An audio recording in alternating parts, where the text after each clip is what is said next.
Coming up, another edition of High School Hoops Headlines, and we'll have Ryan Deal help us break down several great matchups at the Hanson Classic. Aanen Moody and Jordan Meidinger have very different traits, but on the court they have great chemistry. Get to know the Dickinson duo that's going D1. All that plus our picks for some of this week's biggest games. Varsity Sports starts right now. Hello, and how is everybody doing? Alongside Jason and Dara, I am Jay Elson. This is Varsity Sports. A quick look, Jason, at the calendar, and boom, here we are. We're about halfway through the basketball season already. Yeah, most classes are at that 10-game mark right now. That's about halfway through their season, and we're really seeing who's still improving, because they always are improving as they get toward March. But some teams have plateaued a little bit. This is kind of the time to see which contenders have fallen off and which ones are going to keep powering through. Because I don't know if you know this, but coaches like to be playing their best ball in March. I've heard that before. Yeah. Talking to a few I know coaches. it's groundbreaking, but they really do.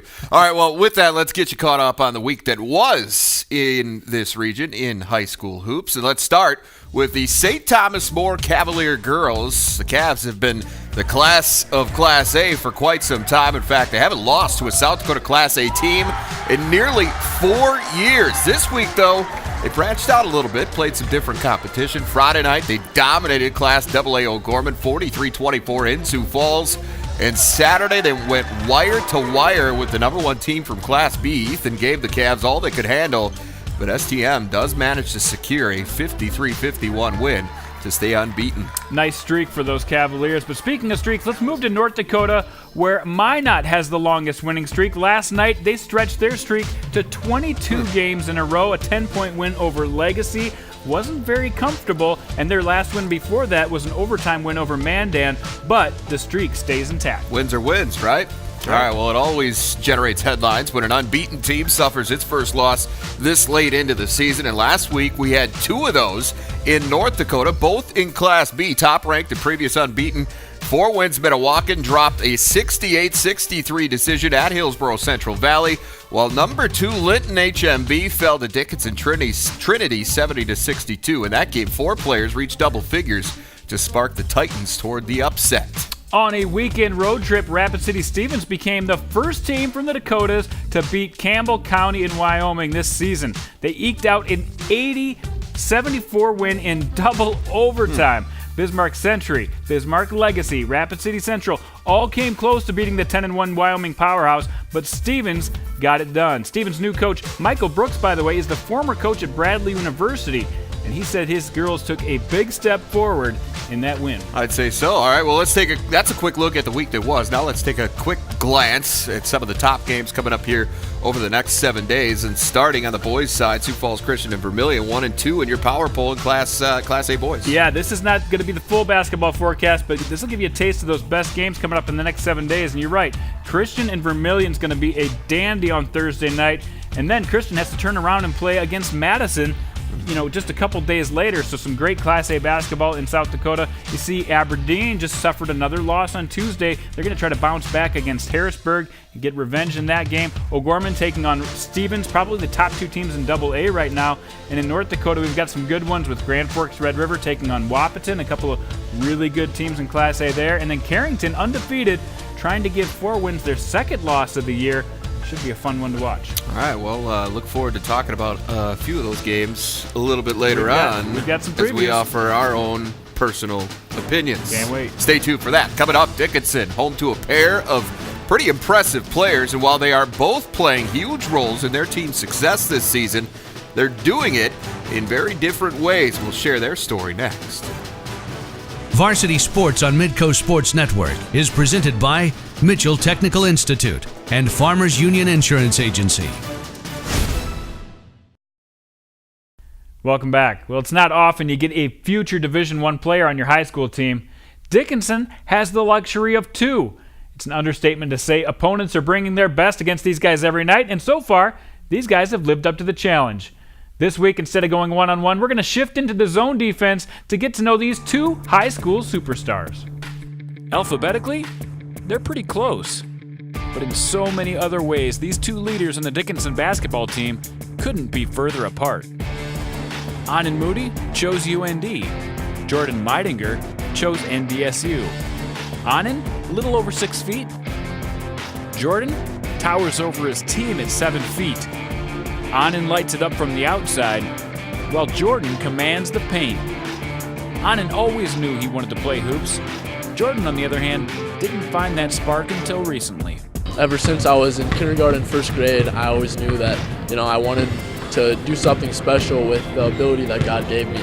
And so, I didn't want to sit in a desk and do what my dad did. So I worked hard even as, a young kid just to, get to where I am today. I didn't really like basketball when I first started. I just kind of started getting better at it, and I just started just liking it more, and then just decided why not just go to college for it. With so many different traits, we asked them what they'd want most from each other's game. Honestly, got a pretty good shot, but I think I would take his handles more just so I could maybe bring up the ball and stuff like that. I think everybody can tell you that. Height. And so, there's a lot of things he can do with that height. He can rebound, he can shot block. He takes pressure from all of us wings that are guarding on the perimeter just because everything that's, coming inside is going to get blocked. And so we don't really have to work as hard. We can, deny the shot more and let them drive because Jordan's going to take care of business. And so just that luxury to have him on my team is just, better than anything I could have asked for. While their games are very different, they're also very complementary. One thing these guys do have in common is their ability to light up a gym. No one in the state can get on a scoring spree like Aanen. It honestly, it just feels like, playing basketball at the community center. Just feels like everything's going in. And so, when, I do get in a certain rhythm like that and I do, get hot, I just like to take advantage of it and just, play smart and take my shots. And Jordan can ignite the crowd with his ability to flush it. When I was first started dunking, I didn't really think it was a big deal, but everyone else just gets really crazy about it, so I do it more often just to get the crowd pumped and get into the games. Dickinson has risen to the heights of Class A basketball with the great leadership from this duo. But to take it to a state championship level is the goal. I'd say we're an elite team already, but just to put ourselves above that top tier, I think, really we need to play a full 36 minutes, and so we haven't really put in a whole defensive game yet. And I think once we can really figure it out and make some adjustments at halftime and really put in 2 good halves, I think we're going to be a really dangerous team. I think we've been doing an awesome job, maybe on offense, maybe getting more boards and putting those back in and stuff like that. But other than that, I think we're doing a great job and just need to keep on heading up. Let's take a look now at some of the numbers. These stats through 10 games. Obviously, Moody could really fill it up, and Meidinger helps the Dickinson in a whole other variety of ways. Yes, he definitely does. And some people look at Jordan Meidinger's number and say, how does a 7-foot guy only average 11 points per game? Well, look at this. Moody's averaging 34.8. You let that guy shoot when he can, and Meidinger cleans up the garbage and does what he does. Meidinger, by the way, only takes 7 shots per game. So of those 7 shots, he's being pretty efficient, I'd say. Yeah, just under 60%, you see. Exactly. Scraping the glass, taking care of business. All right, so, his length, obviously unique for high school basketball and creates some nightmare matchup problems for other teams, too. This is probably obvious to say, but it's so valuable for Jordan because he doesn't have to jump off of the court to defend in the blocks. And when you're not jumping, you're not making fouls. You're not, you're controlling the paint in every way possible. And you have so much more mobility when you don't have to be up in the air. And that's what Jordan does. On the other hand, Moody, he's a guy that just scores in bunches like nobody I've ever seen. Last year, put back-to-back 50-point games together. This year became the all-time leading scorer in Dickinson school history. Put up 40-plus points on a nightly basis. So what a great duo to have in the middle of this lineup.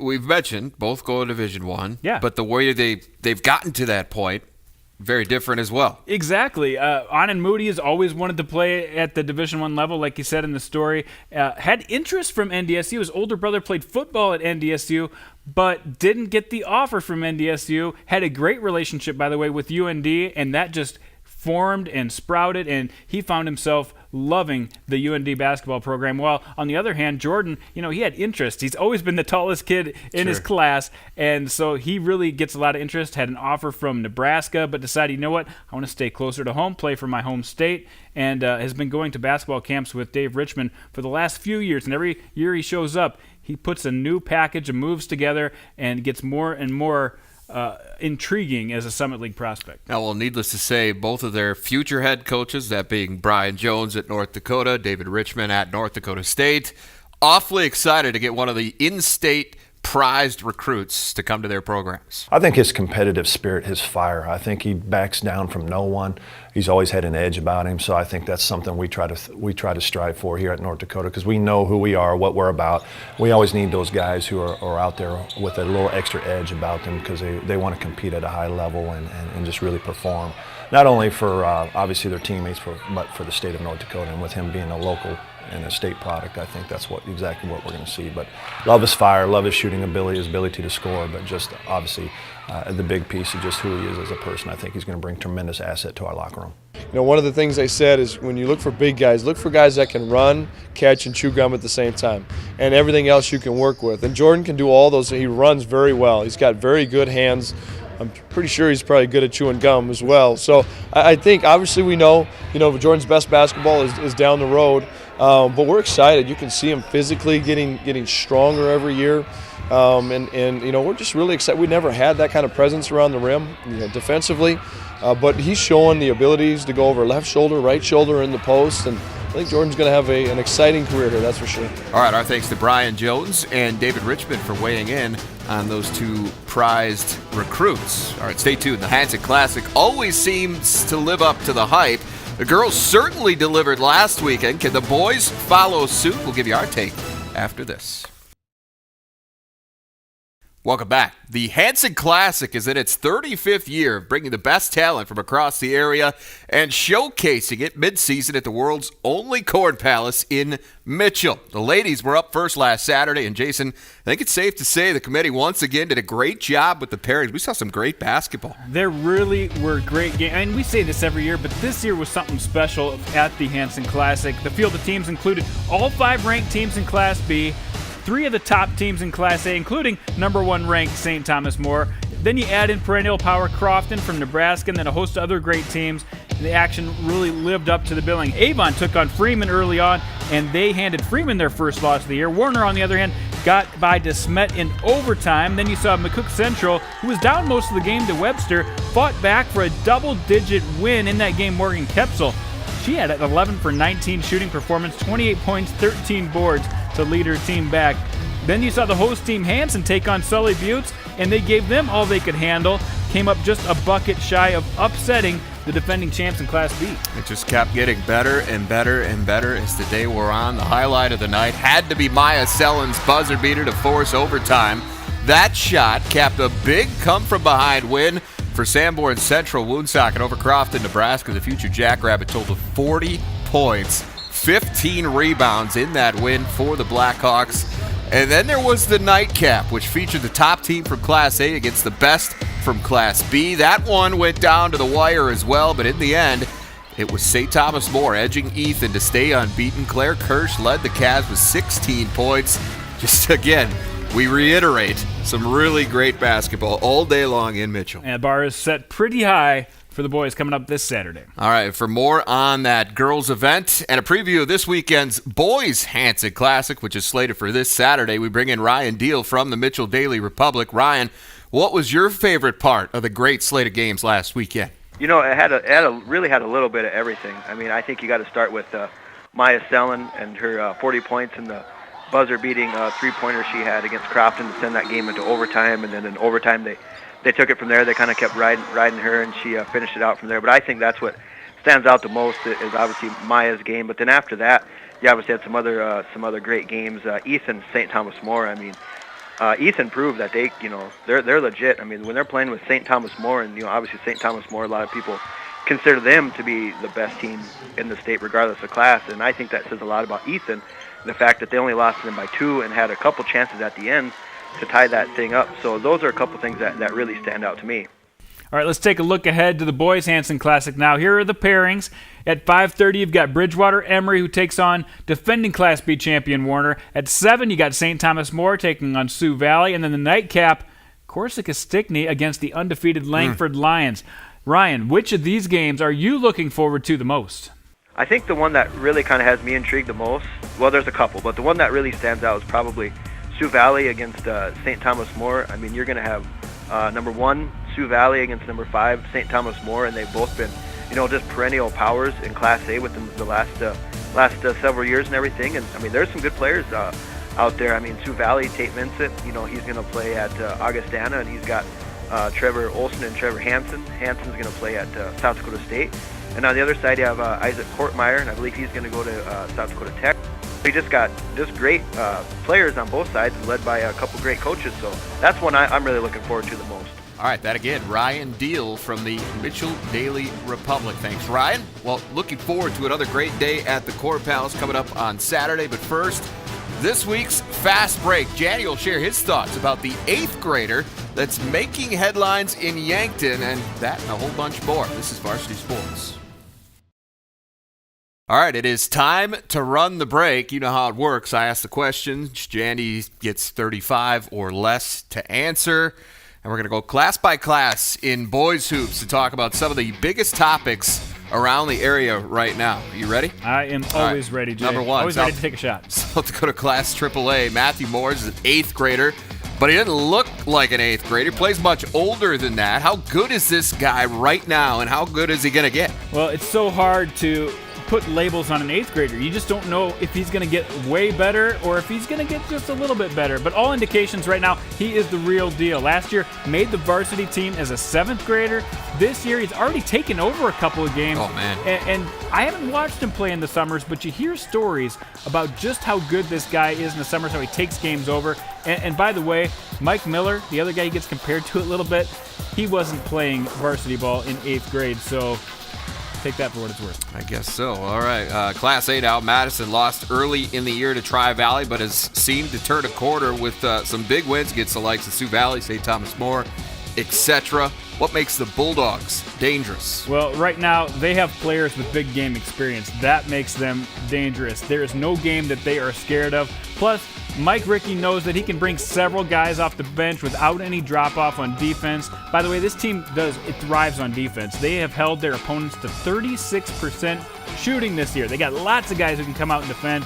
That's how they beat St. Thomas More last Saturday. They gave up just 36 points to them and gave up just 3 offensive boards. That's how you get it done on defense, and that's what makes this team so dangerous. But they have a huge test coming up. Del Rapids, Sioux Falls Christian, Chamberlain, and then they get Minot all in the next 2 weeks.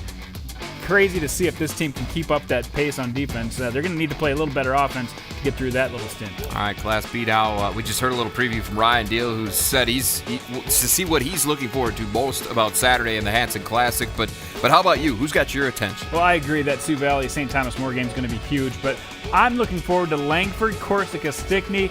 Neither team has a loss yet in Class B this year. I think the Jaguars have those big bodies necessary to man up with a guy like Mason Larson, and not many teams have that. But the Mennings, both 6'4", 6'5", I think they can bang with him down low, so that'll be fun. And then Bridgewater Emory taking on Warner, another great highlight.